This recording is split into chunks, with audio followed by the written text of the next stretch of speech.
எல்லாருக்கும் என்ன நினைப்பேன் அப்படின்னா கோல்டுல மட்டும்தான் இடிஎஃப் இருக்கு அப்படிங்கிறது வந்து ஒரு ஒரு ஒரு தவறான கருத்தா வந்து இன்னைக்கு எல்லாரும் முன்னாடியும் வந்து இருக்கு.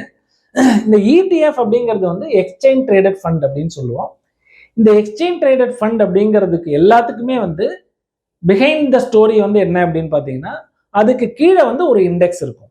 அந்த இண்டெக்ஸ் அப்படிங்கிறது அதுக்குள்ள நிறைய விதமான ஸ்டாக்ஸோ இல்லை வந்து உங்களுக்கு வந்து கமாடிட்டிஸோ இல்லை நிறைய வந்து அதுக்குள்ள, அதாவது ஈவன் ரியல் எஸ்டேட் இதுவோ அந்த மாதிரி வேரியஸ் இன்வெஸ்ட்மெண்ட்ஸ் வந்து அதுக்குள்ள இருக்கும். ஸோ அதை தான் வந்து நம்ம இடிஎஃப் அப்படின்னு சொல்றோம்.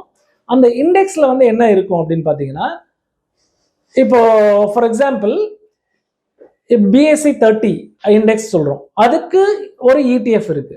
ஸோ பிஎஸ்சி 30 அப்படிங்கிறது அந்த 30 ஸ்டாக்ஸ், அந்த 30 ஸ்டாக்ஸ் டிஃப்ரெண்ட் ப்ரொபோர்ஷன்ல அந்த இண்டெக்ஸ் வந்து கிரியேட் பண்ணியிருப்பாங்க.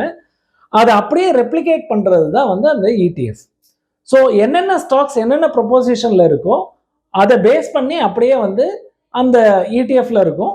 ஒரு யூனிட்டோட வேல்யூமே வந்து அதோட ஆவரேஜ் மதிப்பு என்ன இருக்கோ அதுக்கு அதோட ஆவரேஜ் மதிப்பு.